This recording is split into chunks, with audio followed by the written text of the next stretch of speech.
You want the flagship experience without the flagship price. You've got 30,000 rupees to spend, and you're looking for the phone that has it all. But that phone doesn't exist. The moment you push these devices, the illusion cracks. At this price tier, you are buying a compromise. The numbers on the spec sheets look incredible across the board right now, but at 30,000 rupees, high benchmark scores aren't a special feature anymore. They are just the bare minimum required to even compete. This checklist shows the baseline we expect today. If a phone doesn't have 8 gigs of RAM, fast UFS 3.1 storage, and an AnTuTu score well over 1 million, you shouldn't even consider it.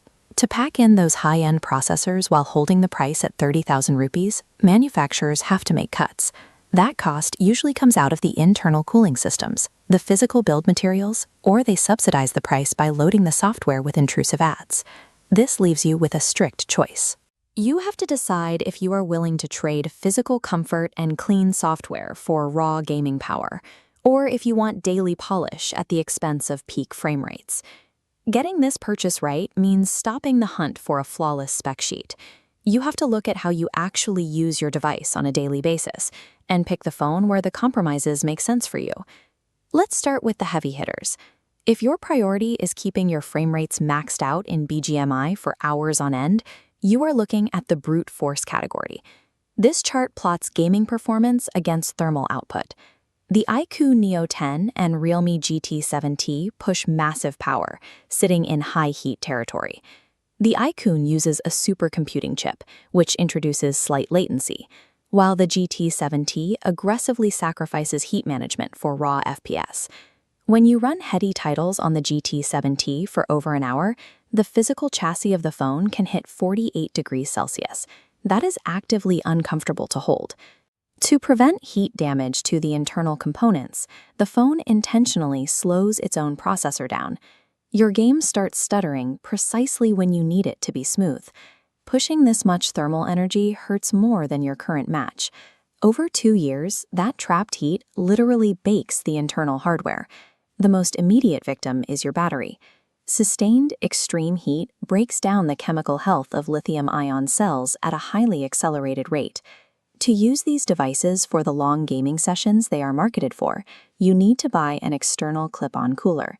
That is a mandatory hidden cost you have to factor into the price tag. Buying into this category means you aren't getting a sleek, portable phone. You are buying a small, tethered gaming console, complete with the heat and mandatory accessories that go with it. Then we have extreme outliers like the Poco F7. This device ignores slim design entirely to focus on one specific metric: absolute battery endurance. It packs a massive 7,550 mAh battery. You can run demanding games from morning until night, and you won't need to look for a wall charger once. This bar chart compares the Poco F7's battery capacity against the category average.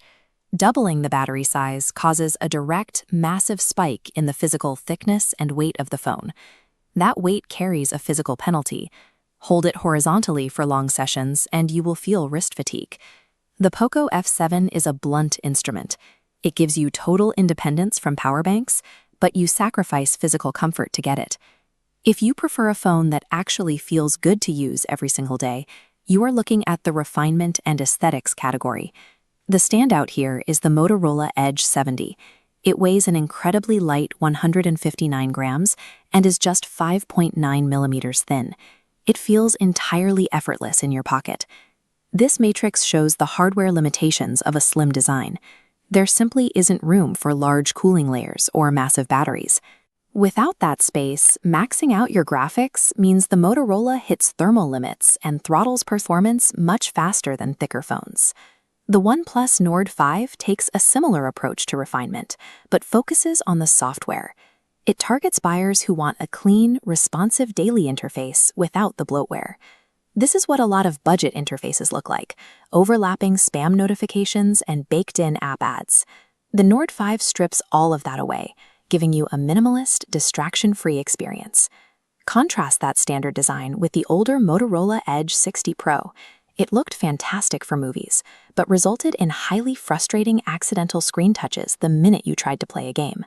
Choosing this category means you are deliberately sacrificing peak synthetic benchmark scores. Instead, you are paying a premium for physical comfort, clean software, and long-term reliability. There is no perfect $30,000 phone. There is only the phone that accurately matches your specific lifestyle. This flowchart maps out the real options. Ask yourself honestly, what is your primary goal when you pick up your device? If your answer is squeezing out every last frame in BGMI, and you don't mind dealing with extreme heat or carrying a cooling fan, your path leads directly to the iQOO Neo 10. If you want a feather-light build that won't give you wrist fatigue, and you're willing to accept a smaller battery to get it, you want the Motorola Edge 70. If you value an ad-free, deeply reliable daily interface over peak N22 numbers, your answer is the OnePlus Nord 5. You have to buy for the life you actually live, not the aspirational gaming habits you think you might have. Marketing spec sheets will always try to sell you on potential, but your daily habits are what matter. Drop a comment down below and let me know where you landed. Are you team raw power or are you team clean software? Understanding the inherent compromises of the $30,000 market is the only way to win. Once you accept what you're giving up, your mid-range investment will actually feel like a flagship upgrade.